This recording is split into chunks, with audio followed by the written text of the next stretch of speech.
सोनिया बेटा क्या कर रहे हो? जल्दी चलो, अगर स्कूल जाने में आज भी देर हो गई ना तो एब्सेंट लग जाएगी। बेटा गार्डन में खेलने का टाइम नहीं है, चल यहाँ से। माँ कितना रंगी रंगी फूल है। सोनिया, सोनिया क्या कर रही है? यूनिफॉर्म गंदा हो जाता है ना, टीचर डांटती ना। चलो अभी यहाँ से। माँ मुझे खेलना बहुत अच्छा लगता है। हाँ बेटा खेल लेना, लेकिन स्कूल के बाद, ठीक है? चलो।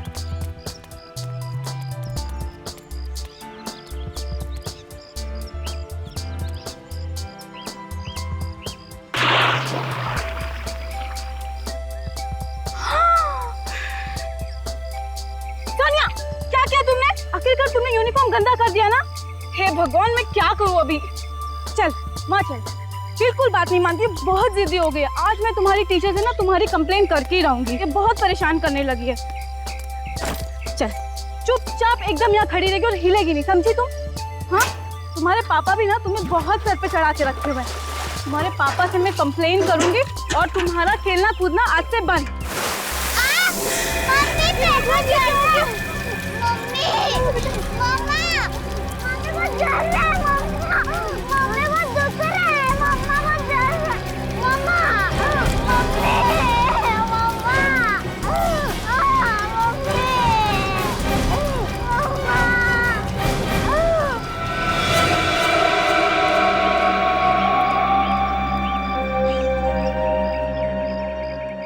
सर, इतना भयानक नजारा ना ही मैंने कभी देखा ना ही सुना।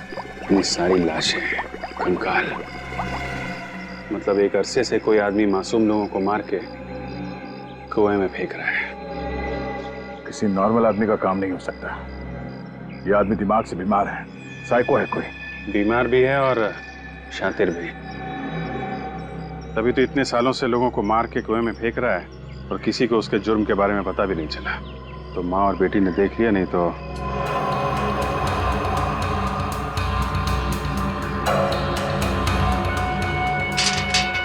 बात समझ में नहीं आई। कुएं के पानी में कुछ है क्या, इसकी वजह से उस बच्ची का पैर जल गया और घास भी जली हुई।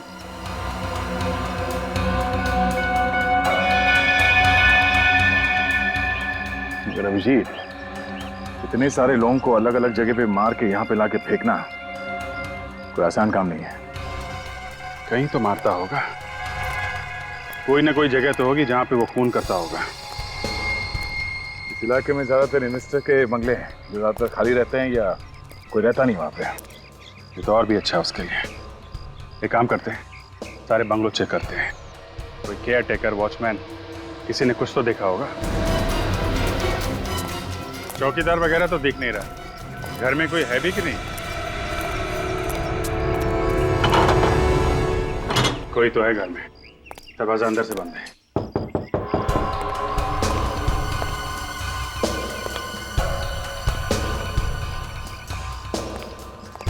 अंदर कोई देख तो नहीं रहा है? कहीं ऐसा तो नहीं कि चौकीदार पीपा के अंदर पड़ा हो? ये भी तो हो सकता है कि वो जानबूझ के दरवाजा खोल नहीं रहा हो सकता है।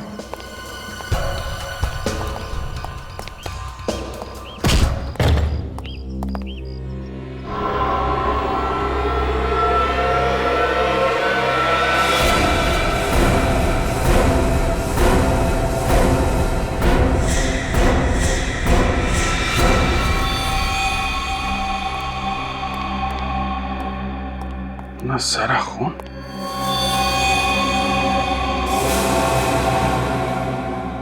सर, बहुत सारे चाकू भी हैं। यहाँ घर के अंदर इतना सारा खून और वहां कुएं में इतनी सारी लाशें हैं। कोई ना कोई कनेक्शन है आपस में।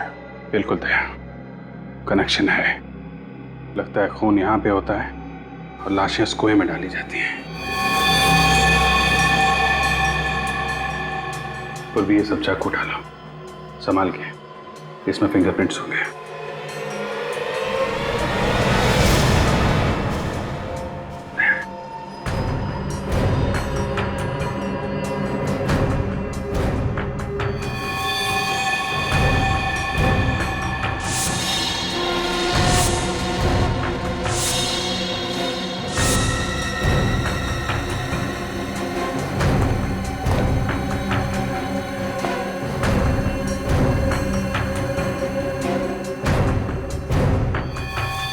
फिर इसे तो किसी ने चाकू मारा है। पर ये है कौन?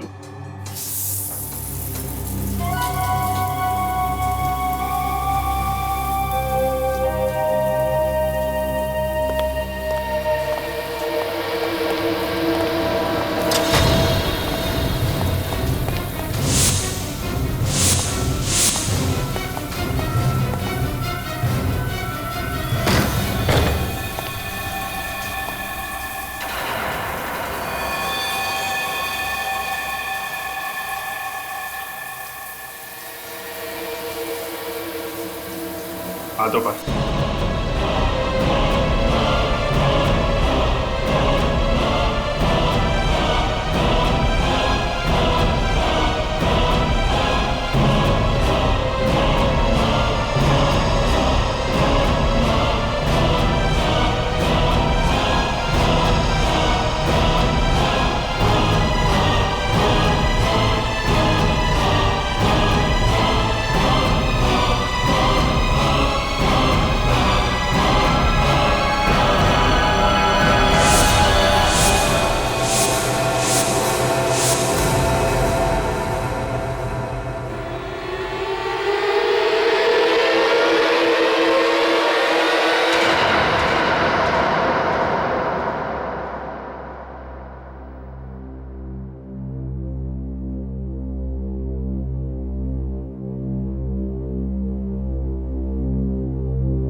बताओ रजत, क्यों किया तुमने उस लड़की का खून?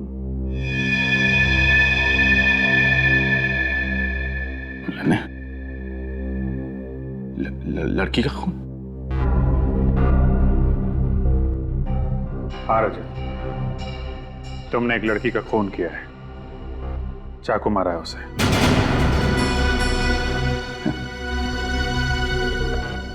मेरी समझ में कुछ नहीं आ रहा है सर।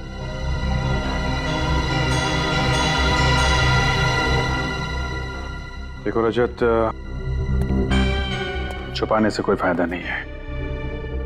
बेहतर होगा तुम कोऑपरेट करो। सर, मैं इस खून के बारे में कुछ नहीं जानता। और ये किस लड़की के बारे में बात कर रहे हैं आप लोग? शायद इस फोटो को देखकर तुम्हें कुछ याद आने लगे। हाँ, हम इस लड़की की बात कर रहे हैं। इस लड़की की जानते हो? हाँ, रजत जी, रजत जी उठिए, रजत जी। मिले उससे? कोई बात की हो?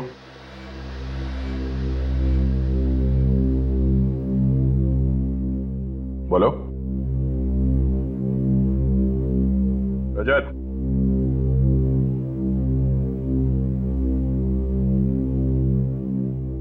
नहीं सर।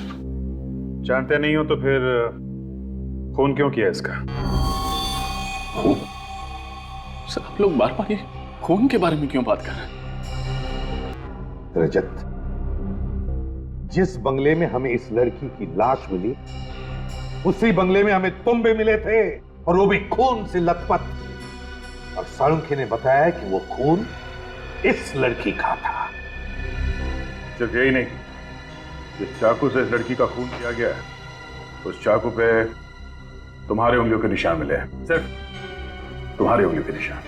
लेकिन सर, मैंने कोई खून नहीं किया, नहीं मारा मैंने इसे। अगर तुमने इस लड़की को नहीं मारा, तो फिर इसका खून तुम्हारे शरीर पर कैसे आया? तुम्हारे उंगलियों के निशान उस चाकू पर कैसे आए? क्या करने गए थे तुम उस घर में जहां पर इतने सारे चाकू और इतना सारा खून मिला? क्या करने गए थे? और उस घर के पास वाले कुएं में इतनी सारी लाशें कहां से आई? बताओ, क्यों गए थे तुम उस घर? क्या करने गए थे? और फिर ये लड़की वहां उस घर में कैसे पहुंची? बताओ, बताओ, खामोश क्यों? तुम्हें क्या लगता है खामोश रहने से तुम बेगुनाह साबित होगे?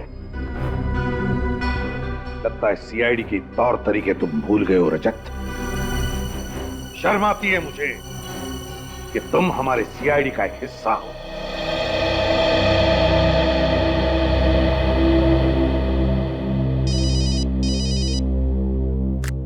हाँ सालुंखे।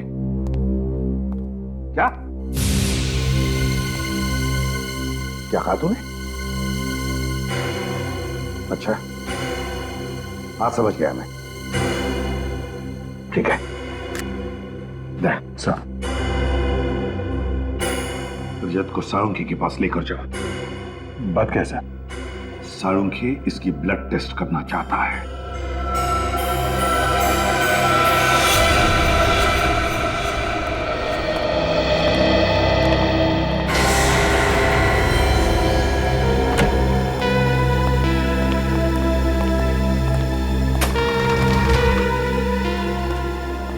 सालुंखे, कुएं में से जो लाशें मिली इनके बारे में कुछ पता चला? हाँ बस, इन लाशों का और कुएं के पानी का मैंने टेस्ट किया है। वो पानी तो पीने के लायक ही नहीं है। उस पानी में तो बहुत ज्यादा मात्रा में सल्फेट मिला हुआ है। सल्फेट? ये तो बहुत ही पावरफुल केमिकल है। हाँ, और इस केमिकल का कोई रंग नहीं होता और पानी में बहुत आसानी से घुल जाता है। और सल्फेट से बहुत ज्यादा जहरीले केमिकल्स बनाए जा सकते हैं, फर्टिलाइजर्स भी बनाए जा सकते हैं।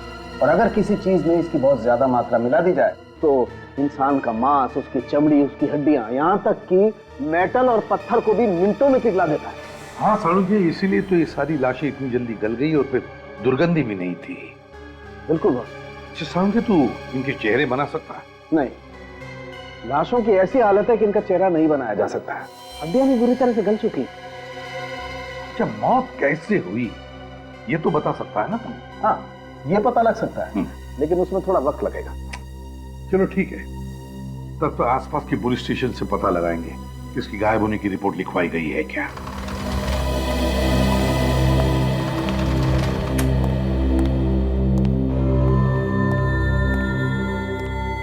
सर, हाँ, इस लड़की का पता चल गया सर। डेल्टा हॉस्पिटल में काम करती है। डेल्टा हॉस्पिटल में? ठीक है निखिल, रजत की टेस्ट होने के बाद इसे ब्यूरो ले जाओ और जब तक हम नहीं आते इस पर कड़ी नजर रखना। चलो था।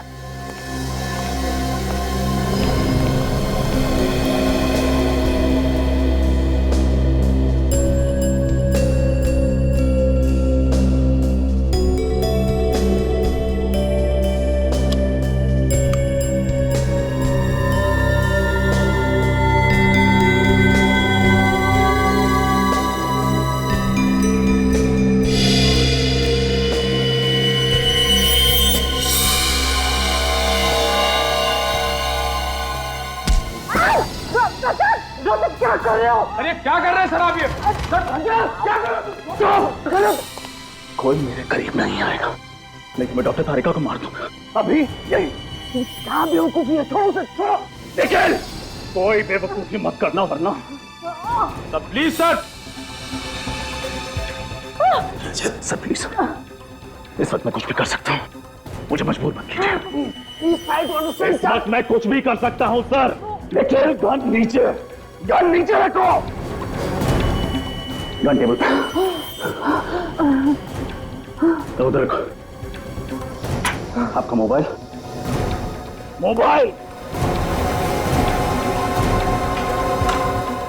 लेकिन हमारा मोबाइल और गाड़ी की चाबी।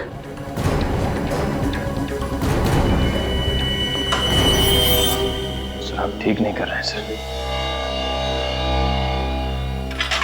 दोनों लोग पीछे। तुम पीछे छोड़ दो उसे, क्या कर रहे हो तुम? निखिल, लैंडलाइन की तार काटो। निखिल, लैंडलाइन की तार काटो। तुम क्या चाहते हो रजत? ये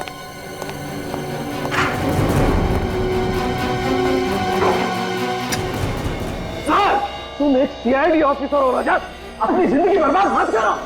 मैं अच्छी तरह से जानता हूं मैं क्या कर रहा हूं। इस वक्त मुझे अपने आप को बचाने का और कोई चारा नहीं है। कोई पीछे नहीं आएगा, कोई हिलेगा नहीं। Sir, I mean it.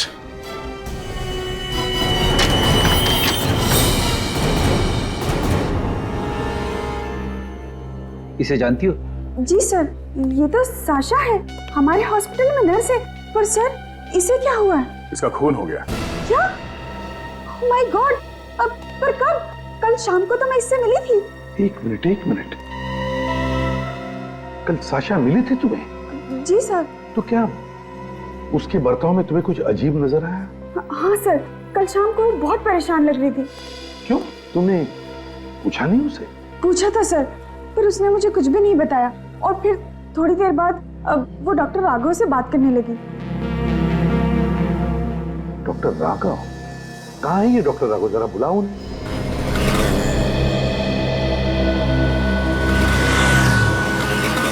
रजत, कर क्या रहे हो तुम? होश में तो हो? मैं होश में ही हूँ डॉक्टर तारिका, और मैं जानता हूँ मैं क्या कर रहा हूँ। गलत हो, फिर भी? क्या करूँ, हालात ही कुछ ऐसे हैं। पागल हो गए तुम, पागल। एसीपी सर को पता चलेगा ना तो बुरा हाल करेंगे तुम्हारा। अरे जब उनको पता चलेगा तो उन्हें भी देख लूंगा मैं। फिलहाल मुझे बस तुम्हारी मदद चाहिए। मदद? तुम्हारी मदद? मैं मर जाऊंगी लेकिन एक क्रिमिनल की मदद कभी नहीं करूंगी। क्रिमिनल? मैं जानता था तुम यही कहोगे। मैं ये भी जानता हूं कि कानून की नजरों में अपराधी हूं मैं, लेकिन जरा सोचो तारिका, एक सीआईडी ऑफिसर होकर मैं ऐसा क्यों करूंगा? और अगर मैं ऐसा करता भी हूं तो रंगे हाथों कैसे पकड़ा जाऊंगा? अरे 100 तरीके ढूंढूंगा मैं अपने आप को बचाने के। क्या तरीका है समझाने का? हाँ, देखो तुम क्या कर सकते थे और क्या नहीं ये मैं देख चुकी हूँ अभी। अगर तुम निर्दोष होते ना तो मुझे इस तरह से किडनैप नहीं करते। मैं जानता हूं कि किडनैपिंग भी एक जुर्म है, उसके लिए आई एम सॉरी। देखो रजत, ये ड्रामा बंद करो और चुपचाप अपने आप को सीआईडी के हवाले कर दो। ठीक है, अगर तुम्हें मेरी बातों पे यकीन नहीं है तो ये रहे मोबाइल्स और ये रही गन।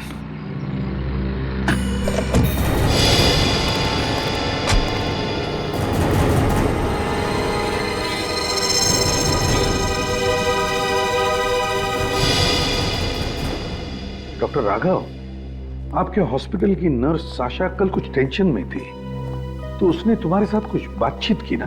जी सर। क्या क्या बातचीत हुई, जरा बताइए। एक मरीज के बेटे ने उसे डांट दिया था सर, तो थोड़ी टेंशन में थी वो, तो मैं उसे समझा रहा था बस। कौन सा मरीज? मिस्टर विनय सर, उन्हीं के बेटे ने उसे डांटा था। शायद आप जानते भी होंगे उन्हें, वो भी सीआईडी में काम करते हैं, सीआईडी इंस्पेक्टर हैं, मिस्टर रजत नाम है उनका। क्या सीआईडी इंस्पेक्टर रजत?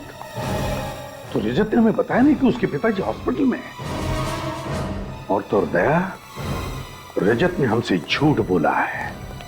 उसने कहा कि वो नर्स साशा से कभी मिला ही नहीं। क्यों?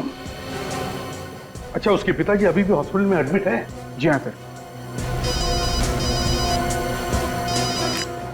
आने के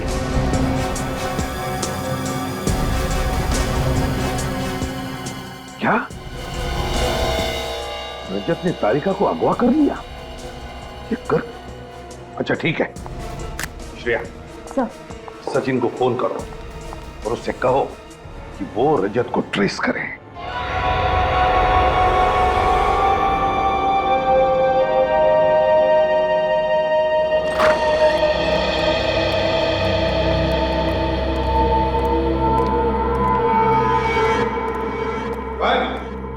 पता नहीं सर, इसी बेड पर तो थे। इसी बेड पर थे तो फिर गए कहां?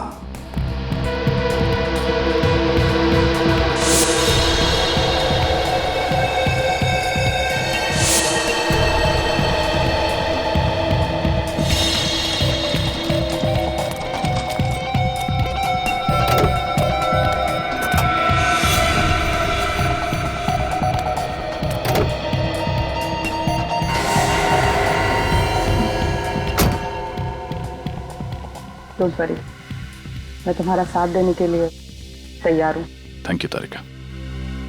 लेकिन पहले तुम्हें सब कुछ सच सच बताना पड़ेगा कि इन्हें बचाने के लिए तुम इतना बड़ा रिस्क क्यों उठा रहे हो। ये है कौन?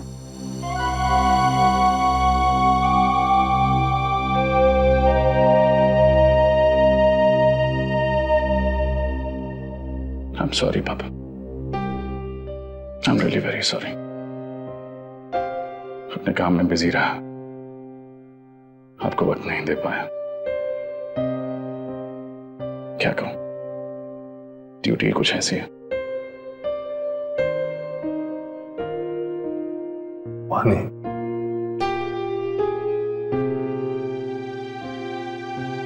पानी।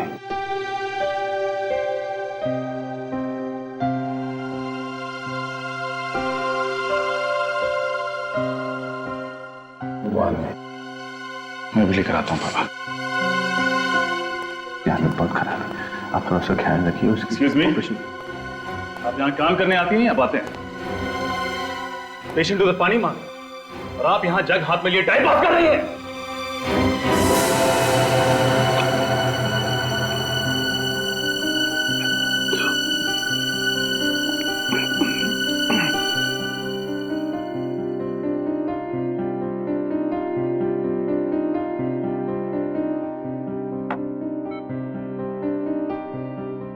खून खून चिट्ठी के पास बंगलो, सबूत मिटा दो, सबूत मिटा दो। चाबी गमले के नीचे, आशीष बंगलो। मदद करो बेटा, मदद करो बेटा।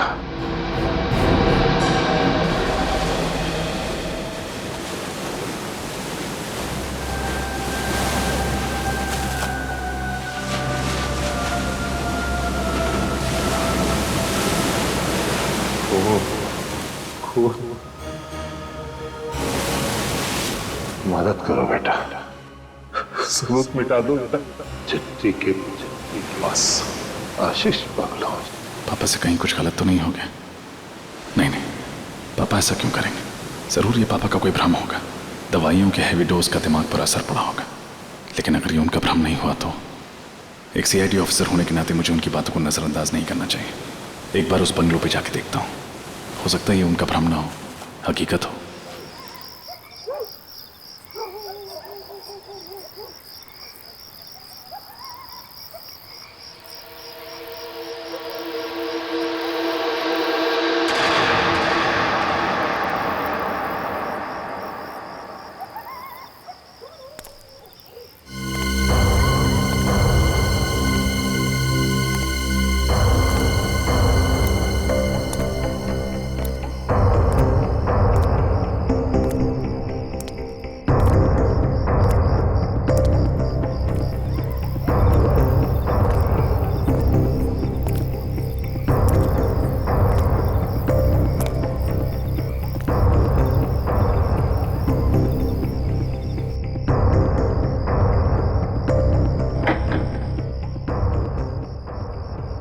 चाबी गमले के नीचे।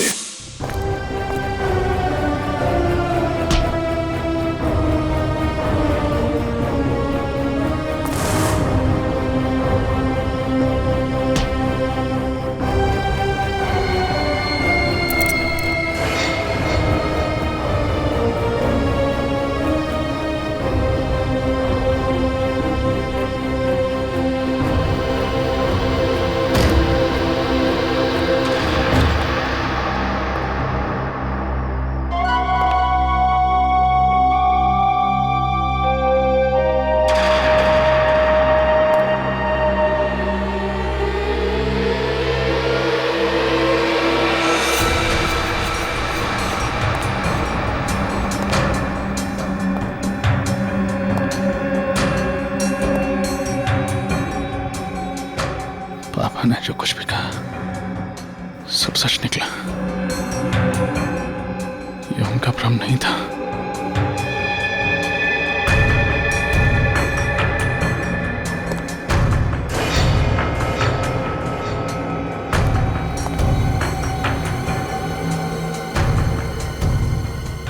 इतना सारा खून,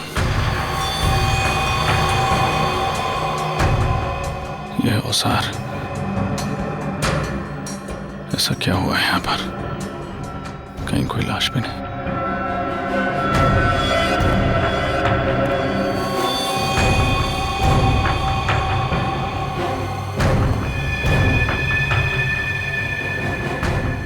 पापा ऐसा नहीं कर सकते। वो ऐसा क्यों करेंगे? वो किसी का खून क्यों करेंगे?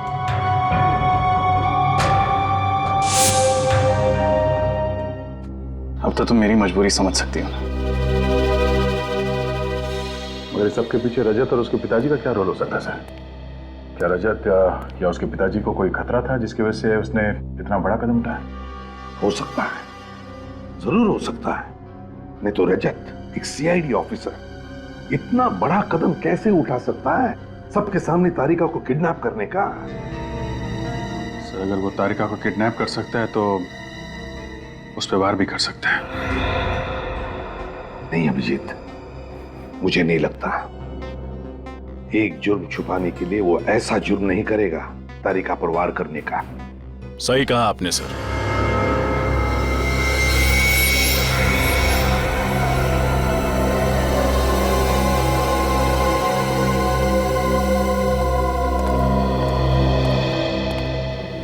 रजत, सर मैं अपने आप को सरेंडर करने आया हूं। ये निखिल की गन, ये मोबाइल्स। निखिल,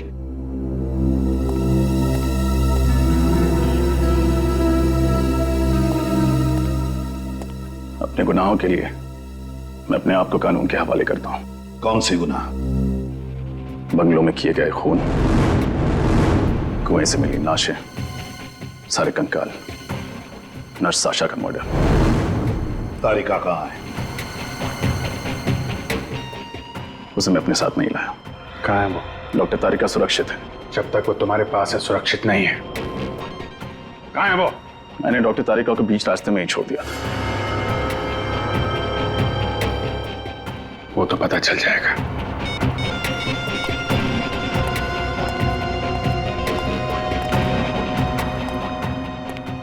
तुम्हारे पिताजी कहाँ हैं? सर वो मैं नहीं बता सकता। क्यों नहीं बता सकते? आप मुझसे कुछ और पूछिए, लेकिन अपने पिता के बारे में पूछे गए सवालों के जवाब मैं नहीं दे पाऊंगा। तुम्हें जवाब देना ही पड़ेगा, समझे? तो बताओ, तुम्हारे पिताजी का उस बंगले से उस नर्स साशा के साथ क्या कनेक्शन है? क्या कनेक्शन था? और फिर डेल्टा हॉस्पिटल से क्या वो जुड़े हुए हैं? जवाब दो रजत। I'm sorry सर, मैं अपने पिता के बारे में कुछ नहीं बता सकता। आप मुझे अरेस्ट कीजिए, आपका मुजरिम आपके सामने खड़ा है। बॉस, एक बहुत इंपॉर्टेंट बात पता चली, बताना जरूरी था इसलिए मैं खुद चलाया। क्या पता चले डॉक्टर साहब? दया, वो जो जमीन पर खून पड़ा हुआ था उसमें ग्लाइसरॉल है।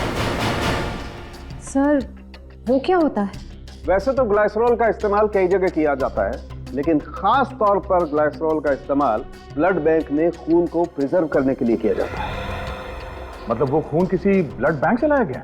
हाँ, किसी ने जानबूझकर ब्लड बैंक से वो ब्लड लिया और उस जमीन पर और उन औजारों पर लगा दिया। इसका मतलब है जिसकी भी ये साजिश है वो जरूर किसी ब्लड बैंक या हॉस्पिटल से जुड़ा हुआ है। ब्लड प्रिजर्वेशन का प्रोसेस बहुत ही महंगा होता है। छोटे मोटे अस्पताल में और छोटे मोटे ब्लड बैंक में काम नहीं किया जा सकता। एक और खास बात, रजत के पिताजी डेल्टा हॉस्पिटल में थे और डेल्टा हॉस्पिटल में खून को प्रिजर्व करने के लिए ग्लाइसरॉल का इस्तेमाल किया जाता है। Delta hospital. Doctor Anoop, doctor Anoop, doctor Anoop. Sir ये सारे रिसर्च डॉक्टर अनूप के नाम पर है? दया, इस डॉक्टर अनूप को इतने सारे खून के बॉटल्स की जरूरत क्यों पड़ी? और सर पिछले 2 दिनों में ही उन्होंने ये सारी बॉटल्स ली हैं। सर शायद ये डॉक्टर अनूप ही इन सारे गुनाहों का करता धरता हो सकता है दया, हो सकता है। ये डॉक्टर अनूप कहाँ मिलेंगे? सर वो तो कुछ देर पहले ही चले गए।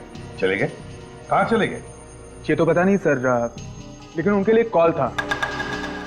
उन्होंने कुछ देर फोन पे बातें की और फिर तुरंत चले गए। किसने कॉल किया था? किसी केमिस्ट शॉप से फोन था। कौन सा केमिस्ट शॉप? ये तो पता नहीं सर, लेकिन आपको उनका नंबर मिल जाएगा। सर एक बात समझ में नहीं आ रही है, रजत सर ऐसा क्यों कर रहे हैं? क्यों सच को छुपा रहे हो?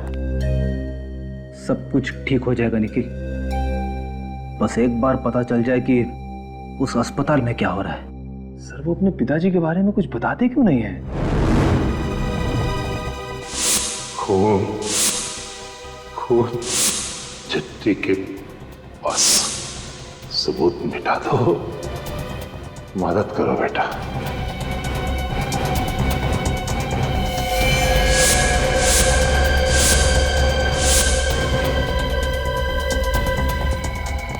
किसी ने जानबूझकर ब्लड बैंक से वो ब्लड लिया और उस जमीन पर और उन औजारों पर लगा दिया। एक और खास बात, रजत के पिताजी डेल्टा हॉस्पिटल में थे और डेल्टा हॉस्पिटल में खून को प्रिजर्व करने के लिए ग्लाइसरॉल का इस्तेमाल किया जाता है।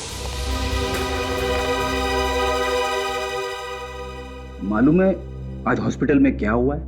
कैसे? एक आदमी अपनी बीवी की कंप्लेंट करने लगा इसी हिसाब से। कहने लगा कि उसकी बीवी उसे मारती है, उससे काम करवाती है। अब सीआईडी के पास क्या यही काम बचा? लोग भी अजीब अजीब कंप्लेंट लेके आते हैं हमारे पास। कहते किसी का कुत्ता हो गया, किसी का बटवाक हो गया, किसी की बीवी उसे मारती है। दूध वाला दूध में पानी डाल रहा है। अब ये सब कंप्लेंट सीआईडी सॉल्व करेगी क्या? कंप्लेंट? कहीं ऐसा तो नहीं कि पापा भी किसी की कंप्लेंट कर रहे थे मुझसे और मुझे लगा कि उन्होंने ये सब किया? हाँ, ऐसा हो सकता है, शायद ऐसा ही हो।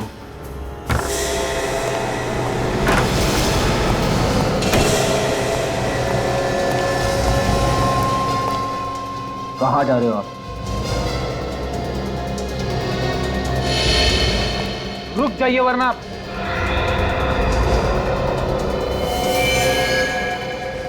वरना वरना क्या? तुम लोग मुझ पर गोली चलाओगे? जरूरत पड़ी तो, इसलिए प्लीज। देखो, मुझे एक बहुत ही जरूरी काम याद आ गया, मुझे जाने दो। सीपी सर ने कहा है कि आप ब्यूरो से बाहर नहीं जा सकते। निखिल, इट्स इंपॉर्टेंट, मेरा विश्वास करो, इसमें मेरी कोई चाल नहीं। अगर इसमें आपकी कोई चाल हुई तो? रेडी, अगर मुझे भागना ही होता तो मैं अपने आप को सरेंडर क्यों करता? प्लीज मेरी बात मानो, इस वक्त मेरा यहां से जाना बहुत जरूरी है। प्लीज।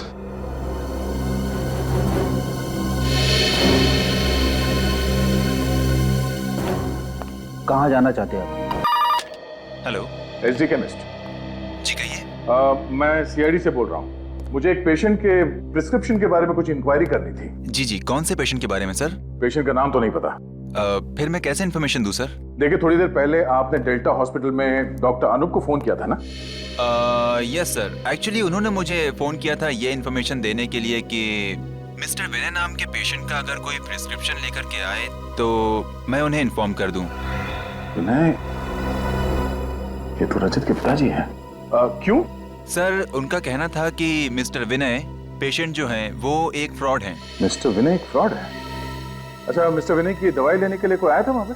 हाँ सर, एक लड़की आई थी सर। ये लड़की दिखती कैसी है? मेरा मतलब उसका हुलिया कैसा है? सर, वो लड़की लंबी थी, घुंघराले से बाल थे, इससे ज्यादा मैं नहीं जानता सर।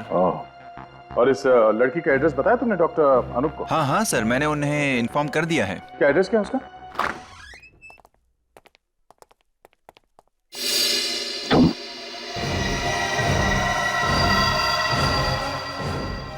बेटी, ये यहाँ कैसे? हाँ? सर, मैं जानता हूँ आप लोग मुझसे नाराज हैं। मैंने जो किया गलत किया। अपने पिता को बचाने के लिए मैं उन्हें हॉस्पिटल से भगा के ले गया। पहले मुझे लगा था कि वो इस सब चीजों में शामिल है, लेकिन वो बेकसूर है सर। मगर तुम बेकसूर नहीं हो, नहीं हो तुम बेकसूर, समझे? साशा के खून में तुम अभी भी निर्दोष साबित नहीं हुए हो। उस चाकू पर तुम्हारी उंगलियों के निशान है। तुम्हारे पिताजी इस वक्त कहाँ है रजत? क्यों सर? रजत, हमें पता चला है कि डॉक्टर अनूप किसी घुंघराले बालों वाली लड़की के पीछे गए हैं जिसके पास तुम्हारे पिताजी की दवाई की प्रिस्क्रिप्शन है और जो मेडिकल स्टोर में गई थी दवाई खरीदने के लिए। क्या हुआ? तुम उस लड़की को जानते हो? हाँ सर, वो घुंघराले बालों वाली लड़की डॉक्टर तारिका है।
हिलना मत। बंदूक दे तेरी, बंदूक दे। गुड। कौन हो तुम? चुपचाप ये बता कि रजत के पिताजी कहां पे हैं? पहले बोलो कौन हो तुम? जो पूछ रहा है उसका जवाब दे। बता, रजत के पिताजी कहां हैं? नहीं बताऊंगी। देख दिमाग मत खराब कर, समझी? जल्दी बोल। बोला ना नहीं बताऊंगी। तो ऐसे नहीं मानेगी हाँ? दिखाऊं तुझे? क्या? नहीं बताएगी ना तो यहाँ पे तुझे गोली मार दूंगा। मार। नहीं बोलेगी? नहीं बोलेगी तू? बोला ना। नहीं। बता।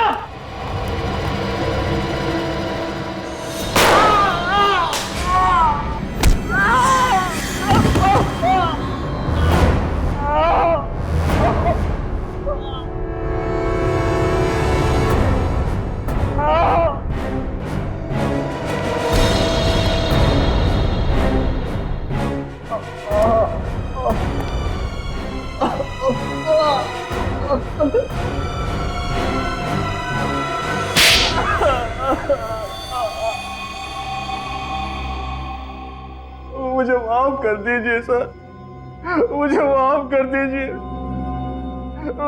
मैं ही कातिल हूँ। नहीं सर, खून किए सर। एक डॉक्टर होकर शैतान का काम किया तुमने। क्यों किए ये खून? रुपयों की लालच में सर, मैं एक ऑर्गन्स का रैकेट चलाता था सर। पेशेंट के शरीर से अंग निकालता था और उन्हें बेचता था, जिससे मुझे बहुत रुपए मिलते थे सर। और सबूतों को मिटाने के लिए तुम लाशों को उस कुएं में फेंकते थे जिसमें तुमने पहले से सल्फेट्रेट मिलाया हुआ था। हाँ सर। रजत को क्यों फंसाया तुमने? रजत के पिताजी ने मेरी और शाशा की सारी बातें सुन ली थी सर, और उन्होंने वो सारी बातें रजत को बता दी। मैं जानता था रजत एक सीआईडी कॉप है, वो उस बंगले में जरूर जाएगा और मैं और शाशा पकड़े जाएंगे। इसलिए उस दिन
रजत जी उठिए ना, क्या हो गया आपको?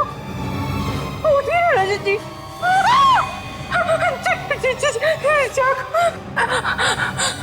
डॉक्टर! अनु, ये सब क्या किया तुमने? अनु, नहीं, मैंने कुछ नहीं देखा। मैं किसी से कुछ नहीं कहूंगी, मुझे मत मारो। लेकिन साशा को क्यों मारा तुमने? शाशा मुझसे बहुत प्यार करती थी और ऑर्गन्स का रैकेट चलाने में मेरी मदद भी करती थी, मेरी साथी थी वो। लेकिन अचानक पता नहीं उसे क्या हो गया, वो मुझे ब्लैकमेल करने लगी सर। इसीलिए मैंने एक वार से 2 शिकार कर लिए।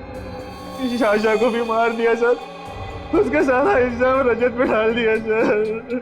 तुम्हें क्या लगा कि सीआईडी को फंसाकर तुम बच जाओगे? लेकिन तुमने ये नहीं सोचा कि सीआईडी को फंसाकर तुम अपने लिए ही फांसी का फंदा तैयार कर रहे थे। इतने मासूम लोगों की जानें ली, किस लिए? पैसा कमाने के लिए, गलत रास्ते से। अब तो तुम्हें ऊपर वाला भी फांसी के फंदे से बचा नहीं सकता। ले जाओ इसे फ्रेडी।